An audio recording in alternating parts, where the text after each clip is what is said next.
A very good morning, dear students. We are back in the BBBN online classes.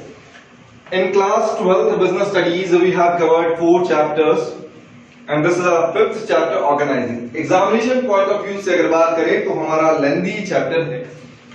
Total हमें जो topic यहाँ पर cover करने हैं तकरीबन 11 टॉपिक्स हैं जो अपन इस चैप्टर में कवर करेंगे. वो टॉपिक क्या है उनके बारे में आप ब्रीफिंग कर लें.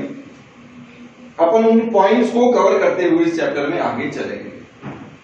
सबसे पहला जो पॉइंट आता है अपने पास में वो आता है ऑर्गेनाइजिंग का मीनिंग, यानी कि what is the meaning of organisation function of management.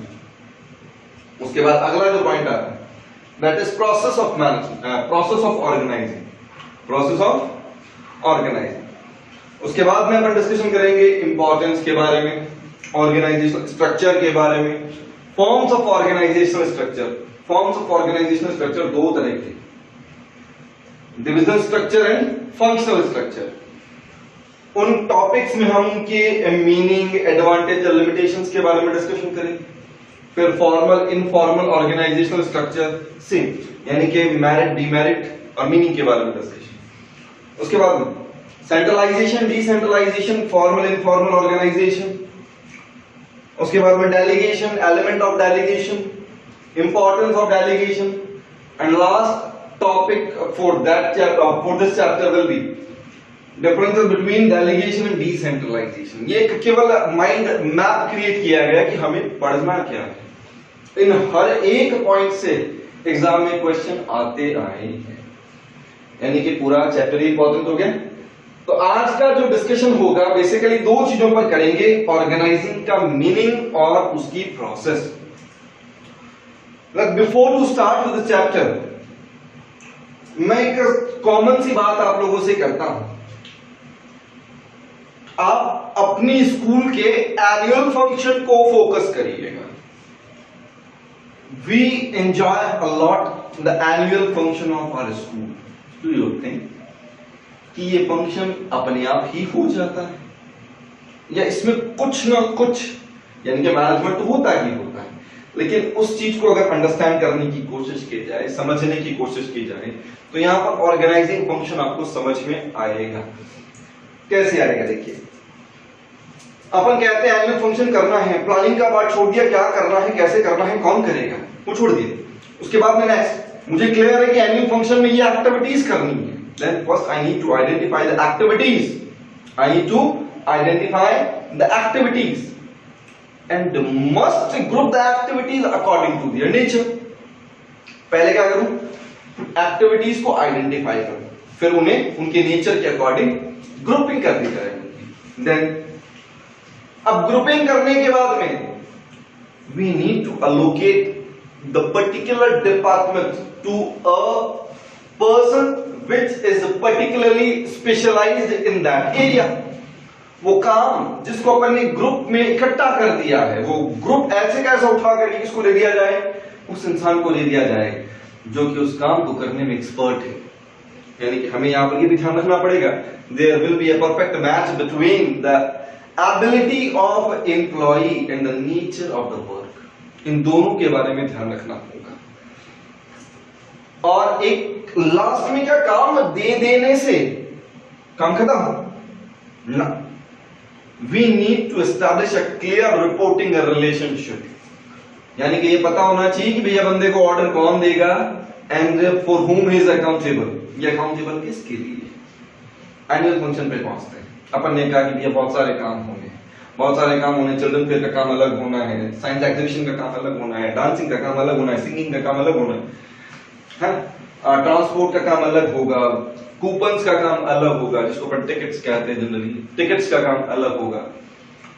उसके अलावा मार्केट से परचेजिंग का काम अलग होगा. ये सारे काम अलग अलग हैं. स्कूल मेंटेनेंस का काम अलग होगा. तो क्या ये सारे के सारे काम किसी एक इंडिविजुअल को दे दिए जाए? नहीं. पहले अपन ने इन सारे काम को छाटा. छाटने के बाद में क्या कर दिया, एक जैसे कामों को एक जगह इकट्ठा कर दिया. एक जैसे काम, जैसे मान लीजिए मार्केट से सामान परचेज करना है, तो मार्केट से सामान परचेज करने के लिए क्या केवल स्टेशनरी का सामान ही परचेज करेंगे, बाकी सामान परचेज नहीं करेंगे? वो भी किया जाएगा. यानी कि मार्केट का सामान परचेज करने के लिए एक इंडिविजुअल अपन ने पावर जोन क्रिएट कर दिया, एक बंदा अपॉइंट कर दिया. कि भैया बाजार से आपको सामान खरीद के लाना है। अब बंदा वो अपॉइंट किया जाए who has best knowledge regarding marketing, जिसे बाजार का अच्छा ज्ञान हो, उस बंदे को मार्केटिंग का काम दिया जाए। एग्जीबिशन में साइंस, आर्ट, कॉमर्स एग्जीबिशन होती है। अब एग्जीबिशन में जो काम दिया जाए, सारी की सारी ग्रुपिंग जो एक्टिविटीज हैं वो एक टीम को दी जाए। They will handle all the activities regarding exhibition. वो एग्जीबिशन के रिगार्डिंग सारा काम देखेंगे। कल्चरल कमेटी अलग बनाई जाएगी ना, तो हर एक कमेटी अपने अपने हिसाब से काम करेगी और उस कमेटी का जो फॉर्मेशन किया जाएगा वो ये ध्यान में रख करके किया जाएगा कि भाई वो लोग जो उस कमेटी में डाले गए हैं whether they are specialised in that area और not, for getting the benefit of their specialisation. उनके स्पेशलाइजेशन का बेनिफिट लेने के लिए उन्हें उनके कंसर्निंग जॉब्स ही दिए जाने चाहिए, है? अब इसी चीज को अपन यहां पर पढ़ना शुरू करते हैं। ऑर्गेनाइजिंग का मीनिंग क्या लिखा? It can be defined as a process. Process तो है, प्रोसेस का मतलब क्या होता है? स्टेप्स और सीक्वेंस ऑफ एक्टिविटीज। सीक्वेंस अपने नीचे पढ़नी है, बाद में बात करेंगे एक बार इसके लिए। It is a process that initiate implementation of plans. मैंने कहा कि अपन एनुअल फंक्शन करना है तो पहले प्लान किया होगा कि what to do, how to do, for whom to do, for to whom is going to do it. ये अपन डिसीजन पहले ले चुके, तो यहां पर अपन ने जो प्लान किया था उसका इंप्लीमेंटेशन करना है। कैसे करना है? बाय क्लैरिफाइंग जॉब्स को क्लैरिफाई करो भैया, जॉब कौन कौन सी है, काम कौन कौन से हैं। And working relationship, hierarchical relationship, who is accountable for whom and who will order to whom। कौन किसको ऑर्डर देगा और कौन किसके लिए अकाउंटेबल होगा। Working relationship and effectively deploying the resources. इसका मतलब हो गया employment of resources effectively for attainment of desired goal. अपने डिजायर्ड गोल को अचीव करने के लिए अपने रिसोर्सेज को इफेक्टिवली अलोकेट करना है। कैसे करना है? पहले जॉब्स को आइडेंटिफाई करें, वर्किंग रिलेशनशिप को क्लियर करें और उसके बाद अपने रिसोर्सेज को अपने रिसोर्सेज को क्या करें? बांट दें। तो यही चीज क्या कहलाती है? ऑर्गेनाइजिंग कहलाती है। फटाफट से रिवाइज कर लीजिएगा। It can be defined as a process that initiates implementation of plans. Initiates implementation of plans by clarifying job and working conditions and effectively deploying resources for attainment of desired goals. इसे अगर सामान्य भाषा में कहा जाए तो इसकी process को डिफाइन करते हुए भी यहां पर इसका मीनिंग बनाया जा सकता है। याद करिएगा, organising is a process of identifying and grouping activities according to their nature, creating departments, establishing a reporting relationship with assignment of their duties, तो यहां पर आप इसकी प्रोसेस को कंसीडर करते हुए भी इसका मीनिंग बना सकते हैं। प्रोसेस पर अगर आएंगे तो प्रोसेस इसकी 4 स्टेप्स हैं। प्रोसेस किसकी 4 स्टेप्स हैं। पहली स्टेप जो आती है क्या आएगी? Identification and division of work. पहला क्या है याद कर लेंगे, identification and division of work. Second, departmentalization. Third, assignment of duties. और last, establishing a reporting relationship. पहला क्या होता है? Identification and division of work. Second,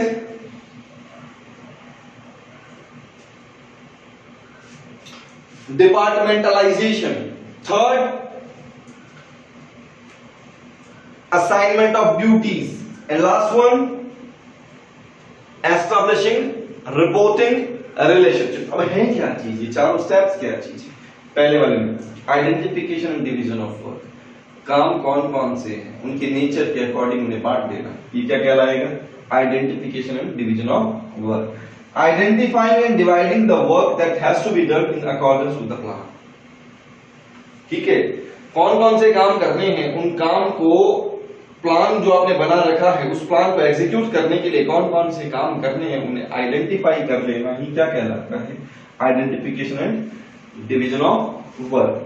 departmentalisation, departmentalisation क्या चीज है कि जो काम आपने छांट लिए उसमें सिमिलर नेचर के जॉब्स को इकट्ठा करके एक पर्टिकुलर डिपार्टमेंट बना दिया जाए, यानी कि setting up incharges headed over the same kind of jobs, यानी कि एक ही तरह के जॉब्स को इकट्ठा करके एक इंचार्ज को सौंप देना क्या कहलाएगा, डिपार्टमेंटलाइजेशन कहलाएगा। Activities which are similar in nature are grouped together, it facilitates specialisation. क्यों स्पेशलाइजेशन होगा? If a particular incharge perform the same kind of nature again and again, then it will give a repetition of task. अब एक काम को अगर बार बार किया जाएगा तो स्किल्स नर्चर होती बढ़ती हैं। इसका मतलब आप वहां पर उस एम्प्लॉय का बेनिफिट ऑफ स्पेशलाइजेशन लेंगे, क्योंकि वो इंसान जो एक ही काम को बार बार करेगा उसके काम को गलत करने की पॉसिबिलिटी क्या हो जाएगी, कम हो जाएगी। वेस्टेजेस क्या होंगे, कम होंगे। जब वेस्टेजेस कम होंगे इसका मतलब you are increasing the technical skill of your employees and getting the benefit of specialization. अगला आता है असाइनमेंट ऑफ ड्यूटीज। अब काम तो दे दिया भाई, काम देने के साथ साथ में आपने डिपार्टमेंट बनाए, डिपार्टमेंट बनाने के बाद में आपने लोग जो इंचार्ज बनाए, अब आप उनको काम देने जा रहे हैं तो काम भाई उसी नेचर का दीजिए जिस नेचर में अगला एम्प्लॉय एक्सपर्ट है, तभी स्पेशलाइजेशन होगा, अदरवाइज नहीं होगा। हमने कहा डिपार्टमेंट्स तो बना दिए, मान लीजिए आपने अकाउंट डिपार्टमेंट बना दिया, अकाउंट डिपार्टमेंट में आपको रिकॉर्ड मेंटेनेंस का काम करना है, और लेकिन आपने वहां पर जो बंदा डाल दिया वो साइंस ग्रेजुएट डाल दिया, काम हो जाएगा? माना कि इफेक्टिव है, माना कि एफिशिएंट है, माना कि hard worker, but he is not capable to perform accounting task. Why not? Because there is a difference in between the nature of the job and his abilities. We must create a cop up, we must create a balance between these two। इन दोनों के बीच में आपको एक relationship बना करके चलना पड़ेगा। ये क्या कहलाएगा, असाइनमेंट ऑफ ड्यूटीज, यानी कि it defines the work of different job positions and accordingly allocate work to various employees। मैं नीचे लिखा है proper match between the nature of job and ability of employees। Last आता है establishing a reporting a relationship। भाई सीधी सी बात है, काम तो अपन करेंगे तो अपन कहेंगे भैया हेनरी फ्योल ने कहा था यूनिटी ऑफ कमांड, यानी कि one person must get order from one boss, है ना? ऐसा क्यों कहा था अपन? So that there will be no confusion regarding to whom he is answerable and from whom he will get orders। ठीक है, किसी तरह का कोई कंफ्यूजन ना हो। तो यहां पर भी अपन यही कहते हैं कि अपन ने काम को बांट तो दिया, लेकिन काम को बांटने के साथ में we need to create and reporting relationship. हमें हायरार्किकल रिलेशनशिप भी बनानी पड़ेगी। क्यों बनानी पड़ेगी? वो इसलिए बनानी पड़ेगी कि भाई हमें ये पता होना चाहिए कि हम किसके लिए आंसरेबल हैं और कौन हमें ऑर्डर दे सकता है, जिससे आपका काम इजीली एग्जीक्यूट हो पाए। Each individual should know who he has to take orders from and to whom he is accountable। ठीक है, ये हमारे पास में ऑर्गेनाइजिंग का मीनिंग और उसकी प्रोसेस कंप्लीट होती है। अपने नेक्स्ट वीडियो में अपन मिलेंगे ऑर्गेनाइजिंग के इंपॉर्टेंस के साथ में। ठीक है, थैंक यू।